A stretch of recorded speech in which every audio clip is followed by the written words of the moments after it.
स्वागत है आपका एक नई वीडियो में। इस वीडियो में आज हम जिस टॉपिक पर चर्चा करने वाले हैं वो टॉपिक है वन नेशन वन इलेक्शन के बारे में। आज जो करंट में वो टॉपिक चल रहा है, ऐसा लग रहा है कि जो है संसद का विशेष सत्र बुलाया गया है वर्तमान सरकार के द्वारा। उसमें जो है हो सकता है वन नेशन वन इलेक्शन का जो बिल पेश किया जाए। क्या है उसके फ़ायदे क्या होंगे, है ना, उसके बाद उसमें क्या क्या जानकारियाँ हैं उससे रिलेटेड हम इसमें देखेंगे। तो यहाँ पे स्टार्ट करते हैं। यहाँ पे हमने आपको पहले ही बोला कि जो है उसका जो संसद का विशेष सत्र बुलाया गया है वर्तमान सरकार द्वारा। विशेष सत्र का मतलब होता है जब संसद सत्र नहीं चल रहा हो तो फिर भी जो है बुलाया जाता है, उसको बोलते हैं विशेष सत्र। यहाँ डेट देख रहे हैं कि 18 से 22 सितंबर तक बुलाया गया है संसद का विशेष सत्र। यानी उस पर क्या चर्चा होगी वो तो आने वाला वक्त ही बताएगा, या जो है उस डेट को ही पता चलेगा। लेकिन ऐसा अनुमान लगाया जा रहा है कि इसमें जो है वन नेशन वन इलेक्शन का बिल पेश किया जा सकता है। दरअसल संसदीय कार्य मंत्री प्रहलाद जोशी ने गुरुवार को 18 से 22 सितंबर तक संसद का विशेष सत्र बुलाए जाने की जानकारी दी है, जिसके बाद से यह अटकलें लगाई जा रही है कि इस 5 दिवसीय सत्र के दौरान सरकार एक राष्ट्र एक चुनाव यानी कि वन नेशन वन इलेक्शन का विधेयक जो है ला सकती है, बिल ला सकती है, पेश कर सकती है। One nation one election bill पर केंद्रीय गृह मंत्री अमित शाह पहले कह चुके हैं कि इस पर सबसे चर्चा की जाएगी और इस पर सबसे चर्चा लेकर ही कोई डिसीजन लिया जाएगा। इसका मतलब ये होता है, अब इसका मतलब होता है वन नेशन वन इलेक्शन का मतलब ये होता है कि जो है केंद्र का चुनाव और तमाम राज्यों का चुनाव एक साथ करा लिया जाता है। यानी केंद्र का लोकसभा का चुनाव और विधानसभा का चुनाव एक साथ करा लिया जाएगा यदि जो है ये आ जाएगा देश में तब। लेकिन उसमें कुछ परेशानियाँ भी होगी। क्या परेशानी होगी, उसके क्या फ़ायदे हैं, वो सब हम आगे देखते चलेंगे। यहाँ पे देखिए तो क्या है वन नेशन वन इलेक्शन। तो आसान शब्दों में इसका मतलब यह है कि एक ही समय पर लोकसभा और विधानसभा चुनाव करवा लिया जाता है। मौजूदा समय में बीजेपी इसके पक्ष में है और जाहिर सी बात है कि जो विपक्ष में जो राजनीतिक पार्टियां हैं वो इसके विरोध में तो होगी ही। तो ये जो है उनका विचार है कि वन नेशन वन इलेक्शन से खर्चा कम आएगा। फिलहाल होता क्या है कि लोकसभा चुनाव और विधानसभा चुनाव अलग अलग समय पर होते हैं। अब किसी राज्य में जो है 2022 में चुनाव हुआ तो फिर 5 साल के बाद होगा। अब जैसे लोकसभा का चुनाव जो है 24 में होगा, फिर 5 साल के बाद होगा। तो किसी में जो है 23 में होगा, किसी में फिर 24 में होगा। तो ये बराबर हर साल किसी न किसी राज्य में चुनाव होते रहते हैं। लेकिन जो है ऐसा सरकार को जो टारगेट है कि जो है सभी लोकसभा और विधानसभा का चुनाव एक साथ कराया जाए। जब किसी राज्य की एक विधानसभा का कार्यकाल पूरा होता है तब वहाँ चुनाव करवा दिए जाते हैं। कहीं 2021 में चुनाव होते हैं तो कहीं 2024 में। वहीं लोकसभा अपने कार्यकाल के हिसाब से चुनाव होते रहते हैं। ऐसे में बीजेपी चुनाव से होने वाले खर्चे को कम करने के लिए ये जो विधेयक लाने वाली है, यदि एक साथ सारा चुनाव करा लिया जाए तो खर्चा भी कम आएगा। और जहाँ तक कि जो है सिक्योरिटी की बात है तो सेना भी जो है एक साथ जो काम कर लेगी, उसके बाद फिर दूसरे काम पे लग जाएगी। और सरकार भी बार बार देश में जो आचार संहिता लगती है उसके कारण जो है सरकार का काम भी नहीं कम पड़ेगा, अपने फिर जो है गति से सरकारें अपनी काम करेगी। पहले थी वन नेशन वन इलेक्शन क्योंकि शुरुआत में जो पहला जो आम चुनाव हुआ था 1952 में, तो उसमें भी सब राज्य एक साथ चुनाव हुए थे। लेकिन जो है कुछ समय आने के बाद कुछ राज्य की सरकार बीच में गिर गई, जिस वजह से चुनाव फिर जो है अलग अलग होने लगे थे। यहाँ देखिए 1952 में हुआ, फिर 5 साल के बाद 57 में हुआ, फिर 5 साल के बाद 62 में हुआ, फिर 5 साल के बाद 67 में हुआ। एक साथ लोकसभा का चुनाव और विधानसभा का चुनाव होते आया। इतना बार एक साथ हुआ 52 से लेकर के 67 तक। लेकिन इस व्यवस्था के तहत 4 बार चुनाव तो हुए, जिसमें राज्यों के विधानसभा चुनाव और लोकसभा चुनाव एक साथ हुए। इसके बाद 68-69 के बीच कुछ राज्यों की विधानसभा भंग हुई।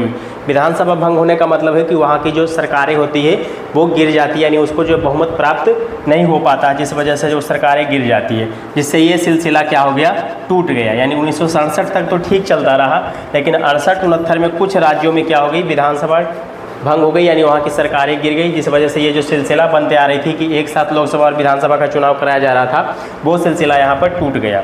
वहीं वर्ष 1971 में भी समय से पहले लोकसभा का चुनाव कराए गए थे।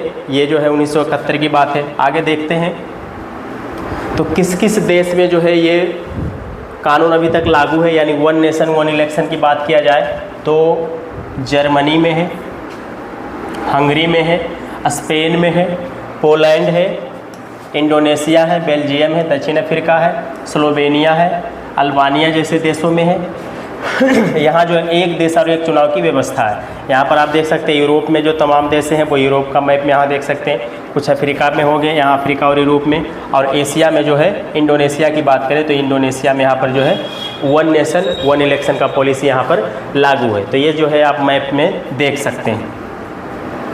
आगे बात करते हैं इसके जो क्या क्या जो है फ़ायदे हैं। तो फ़ायदा जो है यदि हम देखना चाहें तो 1 नेशन 1 इलेक्शन सबसे बड़ा फ़ायदा तो ये होगा कि खर्चा जो है कम होगा, क्योंकि खर्चे तो हम लोगों का ही जाता है। तो यदि देश के भलाई के लिए यदि कोई काम हो रहा है तो उसको जो सब मिलकर सपोर्ट करना चाहिए। तो इस पर जो देश का चुनाव खर्च का भार कम हो जाएगा, क्योंकि यदि एक ही खर्चा से दोनों चुनाव हो जाएंगे। दूसरा क्या है कि अलग अलग आम चुनाव और विधानसभा चुनाव होने के दौरान आचार संहिता लागू होती है। आचार संहिता क्या होती है? जब चुनाव का जो डेट जब ऐलान हो जाता है इलेक्शन कमीशन ऑफ इंडिया द्वारा, चुनाव आयोग द्वारा, तो जो है आचार संहिता देश में लग जाती है। यानी सरकारें के पास अब उतना शक्ति नहीं होता है, यानी कोई वो फैसला नहीं ले पाती है, जिसमें बार बार जो है आचार संहिता लगते रहती है, जिससे क्या होता है केंद्र और राज्य सरकारों के लोक कल्याण योजनाओं पर प्रतिबंध लग जाती है। एक साथ जो चुनाव कराए जाने पर इलेक्शन ड्यूटी में लगे अधिकारी एक बार ही प्रभावित होंगे, उसके बाद वो पूरे 5 साल तक अपने कार्य में लगे रहेंगे। जो भी अधिकारी होते हैं वो इलेक्शन ड्यूटी जो करते हैं उनको भी बार बार कभी यहाँ इलेक्शन है तो वहाँ भेज दिया जाता है, फिर वहाँ इलेक्शन उस राज्य में तो वहाँ भेज दिया जाता है। इससे क्या होगा कि एक ही बार जो इलेक्शन होगा फिर अपने ड्यूटी करेंगे, फिर वो 5 साल आसान से अपने काम को करते रहेंगे। मतदाताओं को एक बार वोट देने के लिए निकलना ज़्यादा आसान है, जिससे वोटरों की संख्या भी क्या होगी, बढ़ेगी। बार बार चुनाव होने से क्या होता है कि जो है मतदाता भी इसको जो है सीरियसली नहीं लेते, कहते हैं बार बार चुनाव आते रहता क्या देते रहे। तो एक बार यदि 5 साल में एक बार होगा तो लोग जो है चढ़ बढ़ कर हिस्सा लेंगे और वोटरों की संख्या भी क्या होगी, बढ़ेगी। चुनाव आयोग को बार बार मतदान सूची नहीं बनानी पड़ेगी, यानी चुनाव से पहले जो चुनाव आयोग मतदाता सूची बनाती है, वोटर लिस्ट, उसको बार बार नहीं बनानी पड़ेगी, एक ही बार बनाना पड़ेगा, वो भी 5 साल के अंतराल में। एक ही दफ्तर में आम चुनाव और विधानसभा चुनाव की संपन्न हो जाएगा, यानी एक ही ऑफिस में सब काम हो जाएगा, उसमें लोकसभा का भी और विधानसभा का भी, वोट का काउंटिंग भी हो जाएगा एक ही साथ। लेकिन इसके नुकसान क्या क्या है? तो नुकसान देखिए पहला क्या है कि एक साथ यदि चुनाव देश की सत्ता में बैठी पार्टी को सबसे ज़्यादा फायदा हो सकती है। कैसे हो सकता है? क्योंकि लोकसभा के चुनाव में आप देखते होंगे कि इंटरनेशनल मुद्दा बन के आ जाता है, पाकिस्तान तो ये तो वो, लेकिन कभी विधानसभा के चुनाव में इंटरनेशनल मुद्दा नहीं बनता, उसको इंटरनेशनल मैटर जो मुद्दा मेन नहीं रहता, वहाँ पर क्या रहता है अपने राज्य से जुड़े मामले होते हैं। लेकिन यदि एक साथ चुनाव कराया जाएगा तो जो है केंद्र का जो मुद्दा रहेगा वही ध्यान में रखकर वोट लोग करेंगे, जिससे क्या होगी, केंद्र सरकार को ज़्यादा फायदा होगी। एक राष्ट्र एक चुनाव बिल से सबसे ज़्यादा नुकसान क्षेत्रीय या छोटी पार्टी को होगा। जो क्षेत्रीय पार्टी है जैसे कि JMM है ना, बिहार की बात किया जाए तो RJD है, JDU है, और यूपी का बात किया जाए तो SP है, BSP है, ये जितने भी क्षेत्रीय पार्टियां हैं जो अपने सिर्फ राज्य तक सीमित है, उनको जो है ज़्यादा नुकसान हो सकता है। बाकी जो इंटरनेशनल पार्टी है BJP, कांग्रेस, ये दोनों को फ़ायदा ज़्यादा होगा।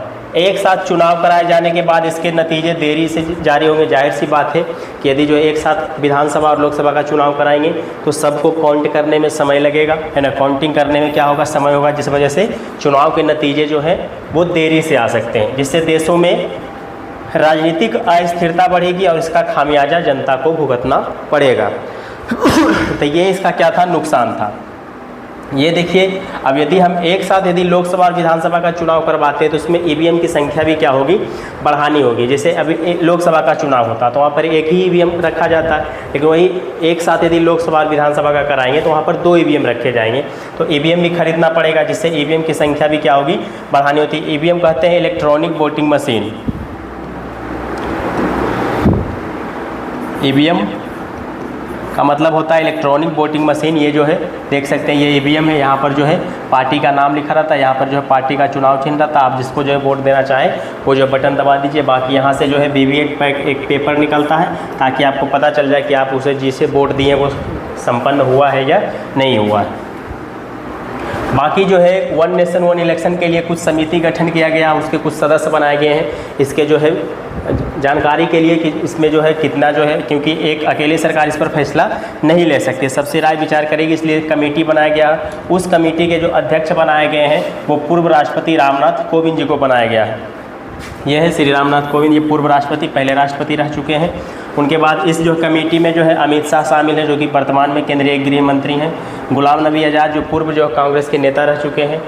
अधीर रंजन चौधरी ये भी कांग्रेस के क्या है नेता है, लेकिन जो है अब जो है निकल के बात सामने आ रही है कि अधीर रंजन चौधरी जो है इस जो है कमेटी से अलग हो गए हैं, कि इन्हें बनाया गया था लेकिन शायद ये अलग हो गए, जहाँ तक हमें इस जानकारी है। ठीक है, तो अब जो है पहले 8 था लेकिन अब जो इसे 7 ही मानकर चलिए, क्योंकि अधीर रंजन चौधरी अब जो इस कमेटी का हिस्सा नहीं है। उसके बाद डॉक्टर सुभाष कश्यप हैं, लोकसभा के पूर्व महासचिव रहे हैं। हरीश साल्वे वकील रह चुके हैं। संजय कोठारी ये पूर्व मुख्य सतर्कता आयुक्त के रह चुके हैं। एन के सिंह 15वें वित्त आयोग के पूर्व चेयरमैन रह चुके हैं। तो ये सब है, इनके तमाम यहाँ पे फ़ोटो लगाया गया।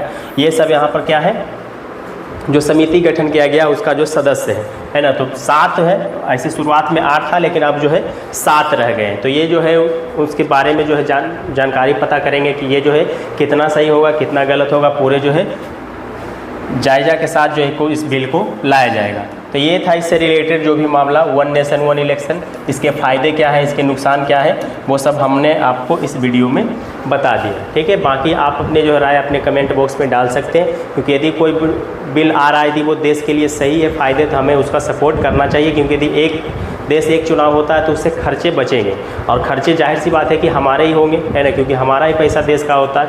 इस वजह से जो हमारे ही खर्चा बचेंगे, तो ये जो हम लोगों को इसका जो सपोर्ट करना चाहिए, एक तरह से ये अच्छे हैं। बाकी जो है विरोधी पार्टी, सरकारें, राजनीतिक, ये सब तो होते ही रहेंगे, क्योंकि कभी जो भी विपक्षी पार्टियां हैं वो कभी इसका सपोर्ट तो करेगी नहीं। तो ये जो वर्तमान में जितने भी विपक्षी पार्टियां हैं, इसका नाम इंडिया